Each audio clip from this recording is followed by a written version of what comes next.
Hello everyone. उम्मीद करती हूँ कि आप सब बहुत अच्छे होंगे। टॉपिक शुरू करते हैं। राजस्थान में मिट्टियाँ। मृदा शब्द लैटिन भाषा के शोलम शब्द से बना है, जिसका अर्थ है फर्श। मिट्टियों का अध्ययन मृदा विज्ञान कहलाता है। मृदा का वर्गीकरण 3 भागों में किया गया है: वैज्ञानिक, भौगोलिक और कृषि विभाग का वर्गीकरण। वैज्ञानिक वर्गीकरण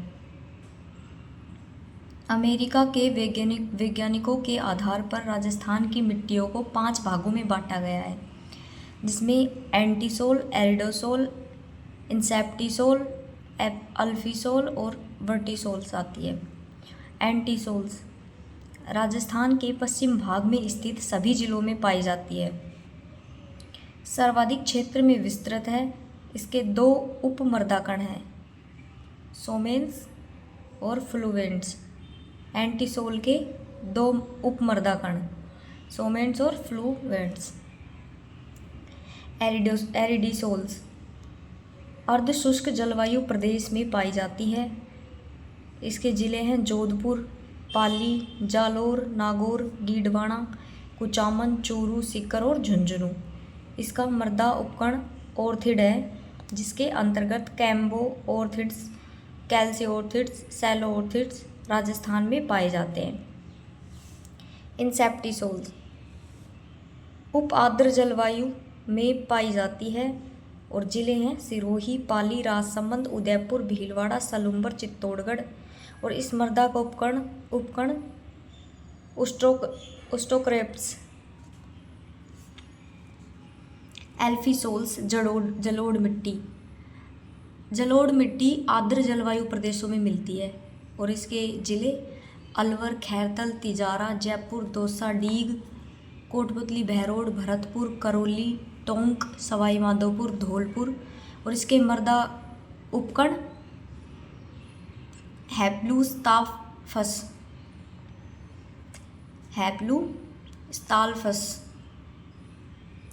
वर्टिसोल्स काली मिट्टी राजस्थान के दक्षिण पूर्वी भाग हाड़ौती पठार में मिलती हैं। जो वर्टिसोल काली मिट्टी है वो आर्द्र और अति आर्द्र जलवायु प्रदेश में मिलती है। इसके जिले कोटा, बूंदी, झालावाड़, बारा, डूंगरपुर और बांसवाड़ा। मृदा उपकण पैलुस्टर्स और क्रोमस्टर्स।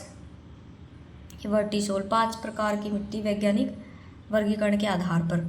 अब भौगोलिक वर्गीकरण के आधार पर पहली मिट्टी है रेतीली और बलुई मिट्टी, मरुस्थलीय मृदा कहते हैं इसे, जो राजस्थान के पश्चिम भाग में पाई जाती है। तो राजस्थान में सबसे अधिक भूभाग में यही मिट्टी पाई जाती है, रेतीली बलुई मिट्टी, जो लगभग 2/3 भाग में राजस्थान में पाई जाती है। थार के मरुस्थल में ग्रेनाइट और बलुआ पत्थर से बलुई मिट्टी का निर्माण हुआ है। इस बलुई मिट्टी का निर्माण ग्रेनाइट और बलुआ पत्थरों से हुआ है, जो टूट कर छोटे कणों में परिवर्तित हो गए, जिससे ये रेतीली बलुई मिट्टी बनी।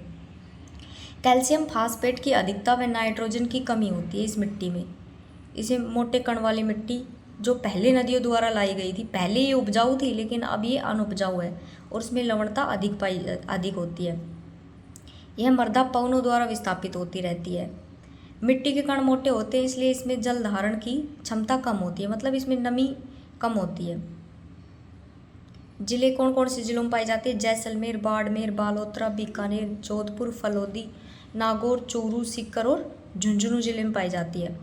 और इसमें एक ये लाइन ऐड करनी है, इसमें पीएच मान अधिक व जैविक पदार्थों की कमी पाई जाती है। इस मिट्टी में पीएच का मान अधिक व जैविक पदार्थों की कमी पाई जाती है। रेतीली मिट्टी मुख्यतः 3 प्रकार की होती है: लाल रेतीली मिट्टी, खारी रेतीली मिट्टी, पीली भूरी रेतीली मिट्टी। तो लाल रेतीली मिट्टी जो जोधपुर जिले, पाली, नागौर, चूरू, झुंझुनू और जालौर जिले में पाई जाती है। अगर पानी हो ना तो ये मिट्टी कृषि के लिए बहुत बढ़िया है, लेकिन इन जिलों चूरू यहाँ पानी नहीं पाया जाता, इसलिए खारी मिट्टी, लवण होते हैं, खेती नहीं कर सकते। जिले जैसलमेर, बाड़मेर, नागौर। खारी मिट्टी में लवण होते हैं, इसलिए यह खेती नहीं कर सकते। पीली भूरी रेतीली मिट्टी जो नागौर और पाली जिले में पाई जाती है। भूरी रेतीली बलुई मिट्टी जिसे सिरोज में मिट्टी भी कहते हैं, कौन कौन से जिले में पाई जाती है? नागौर, पाली, अजमेर, जयपुर। इसमें नाइट्रेट की उपस्थिति होती है और नाइट्रेट की उपस्थिति के कारण इसमें उर्वरकता शक्ति बढ़ जाती है और इसीलिए इसे धूसर मरुस्थलीय मिट्टी भी कहा जाता है। धूसर मरुस्थलीय मिट्टी भी कहा जाता है। भूरी मिट्टी बनास बेसिन में पाई जाती है भूरी मिट्टी और इसमें जिले कौन कौन से जिले में पाई जाती है? भीलवाड़ा, बूंदी, टोंक, सवाई माधोपुर, करौली और अजमेर में। लाल और पीली मिट्टी। इसका लाल रंग लोह ऑक्साइड की उपस्थिति के कारण होता है, लेकिन जल में यह पीली दिखती है। यह मिट्टी जल के अंदर पीली और जल के बाहर यह लाल रंग की दिखाई देती है लोह ऑक्साइड के कारण। इसमें उपजाऊ तत्वों की कमी है, जैसे नाइट्रोजन, कैल्शियम की कमी होती है और इसका निर्माण ग्रेनाइट नीस शिष्ट चट्टानों के टूटने से हुआ है। मूंगफली, कपास, मक्का के लिए यह मिट्टी बहुत उपयोगी होती है। कौन सी? लाल पीली मिट्टी मूंगफली, कपास, मक्का के लिए उपयुक्त मिट्टी है। कौन कौन से जिले में पाई जाती है? सवाई माधोपुर, सिरोही, भीलवाड़ा और अजमेर जिले में। जलोढ़, दोमट या कछारी मिट्टी। मिट्टी का रंग लाल व भूरा होता है। सर्वाधिक उपजाऊ मिट्टी होती है जलोढ़ और दोमट कछारी मिट्टी, क्योंकि यह नदियों द्वारा बहाकर लाई गई होती है। नदियों द्वारा बहाकर लाई गई मिट्टी है और इसमें गेहूं, सरसों, कपास व तंबाकू की खेती होती है। इसमें चूना, पोटास, फास्फोरस व लोह तत्वों की अधिकता तथा नाइट्रोजन की कमी होती है। जलोढ़ मिट्टी में चूना, पोटास, फास्फोरस व लोह तत्वों की तो अधिकता और नाइट्रोजन की कमी होती है। राजस्थान के पूर्वी मैदानी भागों में पाई जाती है। अब उत्तरी पूर्वी जिलों में पाई जाती है। कौन कौन से जिले? जयपुर, अलवर, खैरथल, तिजारा, कोटपुतली, बहरोड, दौसा, टोंक, सवाई माधोपुर, करौली, धौलपुर, भरतपुर, गंगानगर, हनुमानगढ़ में मिलती है मिट्टी, जलोढ़ मिट्टी। काली और मध्यकाली या रेगुर मिट्टी क्षेत्र हाड़ौती क्षेत्र में पाई जाती है। हाड़ौती क्षेत्र में कौन से जिले आते हैं? कोटा, बूंदी, बारां, झालावाड़ में। ज्वालामुखी से निर्मित बेसाल्ट चट्टानों के अपरदन से बनी है मिट्टी, काली मिट्टी। इसमें कपास, चना, गन्ना और सोयाबीन की फसल के लिए बहुत उपयोगी है। इसमें अत्यधिक मात्रा में कपास, चावल, गन्ना और सोयाबीन की फसलें होती हैं। गीली होने पर फूल जाती है, इसलिए स्वत जुताई वाली मिट्टी भी इसे कहते हैं। कैल्शियम, पोटास तो इसमें पर्याप्त मात्रा में होता है, लेकिन नाइट्रोजन, फास्फेट और जैविक तत्वों की इसमें कमी होती है। इसमें क्ले की मात्रा अधिक होती है, अतः यह चीका प्रधान मिट्टी है। लाल और काली मिट्टी। लाल काली मिट्टी जिले चित्तौड़गढ़, भीलवाड़ा, उदयपुर, डूंगरपुर और बांसवाड़ा। लवणीय मृदा इसे ऊसर, कलर रे अल्कलाइन भी कहते हैं और जिले लवणीय मृदा बाड़मेर और जालौर में पाई जाती है। पर्वतीय और लिथोसोल्स मिट्टी अरावली पर्वतमाला में पाई जाती है। लाल लोमी लेटेराइट मिट्टी। अब लाल लोमी लेटेराइट मिट्टी दक्षिणी राजस्थान में पाई जाती है। डूंगरपुर, बांसवाड़ा, उदयपुर, चित्तौड़गढ़ में पाई जाती है। लोह तत्वों के अधिकता के कारण इसका लाल रंग होता है। और कायांतरित चट्टानें ग्रेनाइट, नीस, क्वार्टजाइट से बनी है ये चट्टान और इसमें भी नाइट्रोजन और फास्फोरस की कमी होती है लाल लोमी मिट्टी में। अब कृषि विभाग का मृदा वर्गीकरण। कृषि विभाग के आधार पर भी मृदा का वर्गीकरण किया गया है, जिसमें पहला है साई रोजेक्स जो गंगानगर में, रेवेरिना गंगानगर में, मरुस्थलीय मृदा जैसलमेर, बाड़मेर, बीकानेर, जोधपुर और शेखावटी क्षेत्रों में, जिप्सीफेरस बीकानेर में, ग्रे ब्राउन जलोढ़ मृदा पाली, नागौर, अजमेर, जालौर, सिरोही। कृषि विभाग के द्वारा मृदा का प्रबंधन किया गया इन मिट्टियों का। नॉन केलिस ब्राउन मृदा जो जयपुर, सीकर, झुंझुनू, अलवर, नागौर और अजमेर जिले में। नवीन जलोढ़ मृदा जयपुर, अलवर, भरतपुर, डीग, सवाई माधोपुर, खैरतल और तिजारा में। पीली भूरी मृदा टोंक, सवाई माधोपुर, उदयपुर, भीलवाड़ा, चित्तौड़गढ़ में पाई जाती है। नवीन भूरी मृदा भीलवाड़ा, अजमेर, ब्यावर। पर्वतीय मृदा उदयपुर, सलुम्बर, कोटा। लाल लौंग डूंगरपुर, बांसवाड़ा। काली मध्य मृदा कोटा, बूंदी, झालावाड़ में। एलसी ब्राउन मरुस्थलीय मृदा जो जैसलमेर और बीकानेर में। मरुस्थल व बालू का स्तूप बाड़मेर, जैसलमेर, बीकानेर और जोधपुर। मृदा अपरदन मिट्टी का एक स्थान से दूसरे स्थान पर जाना अर्थात मिट्टी का स्थानांतरण मिट्टी का अपरदन कहलाता है। मिट्टी अपरदन को रेंगती मृत्यु और कृषि का क्षय रोग भी कहा जाता है।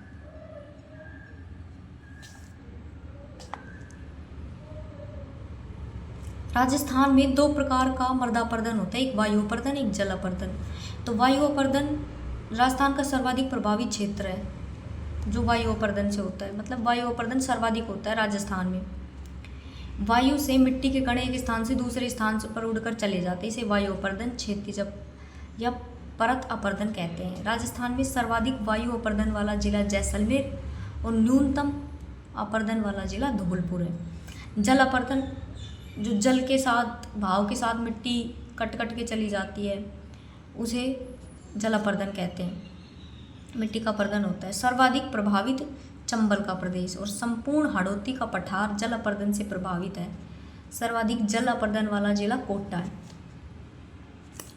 लंबवत अवनालिका अपरदन जल का तेज भाव मिट्टी को काटकर दूसरे स्थान पर ले जाता है। राजस्थान में सर्वाधिक अवनालिका अपरदन वाली नदी है चंबल नदी और सर्वाधिक अवनालिका अपरदन वाला जिला कोटा। जल अपरदन वाला जिला भी कोटा और सर्वाधिक अवनालिका अपरदन वाला जिला भी कोटा। चादरी अपरदन पहाड़ियों की मिट्टी वर्षा जल के साथ बह जाती है और सर्वाधिक चादरी अपरदन सिरोही में। मृदा अपरदन के कारण वनोन्मूलन, झूमिंग कृषि। वनोन्मूलन वनों के कटाव से मृदा का अपरदन होता है, जैसे वनोन्मूलन। झूमिंग कृषि पहाड़ी ढालों के वनों को काटकर खेती करना झूमिंग कृषि कहलाते हैं। अत्यधिक पशु चारागाह भूमि की वनस्पति को अंतिम बिंदु तक समाप्त कर देना, मतलब वहाँ कुछ चारागाह बचे ही ना, इसलिए अत्यधिक पशुचारण की वजह से भी मृदा का अपरदन होता है। सही फसल चक्कर ना करना, मतलब समांतर जुताई ना करना और गलत बुआई करना भी मृदा अपरदन का कारण हो जाता है। अत्यधिक सिंचाई और बाढ़ भी मृदा के अपरदन का कारण है। मृदा संरक्षण या मृदा अपरदन को रोकने के उपाय। पेड़ों की कटाई रोकी जाए, पेड़ों की श्रृंखला बनाकर बालू टीलों के प्रसार को रोका जाए। फसलों का हेरफेर अपनाना, फसल चक्र। जल की गति कम करने के लिए मेड़बंदी करना। मृदा में रासायनिक खाद व कीटनाशक दवाइयों का उपयोग कम करना। मरुस्थलीकरण के कारण क्या क्या है? जलवायु की कठोरता, मतलब उच्च तापमान और कम वर्षा। वनस्पति का अभाव, वनोन्मूलन, जनसंख्या वृद्धि, अनियंत्रित पशुचारण, अति जुताई, भूजल स्तर में गिरावट, लगातार सूखा पड़ना और वायु अपरदन मृदा अपरदन में वृद्धि मरुस्थलीकरण का कारण है।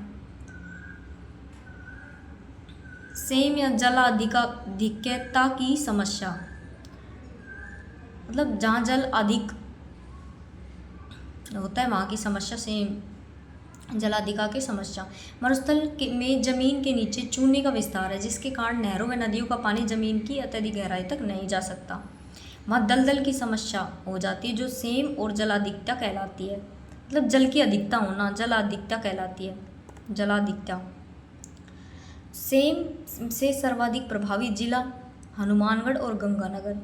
हनुमानगढ़ का बड़ोपल, भगवान दास, देईदास, गंधेली गांव सर्वाधिक सेम से प्रभावित है। सेम की सर्वाधिक समस्या इंदिरा गांधी नहर क्षेत्र व गंग नहर सिंचित क्षेत्रों में है। सेम की समस्या रोकने के लिए सफेदा लगाना चाहिए, सफेदे का पेड़। पारिस्थितिकी में नहरों द्वारा सिंचाई में परिवर्तन आया है।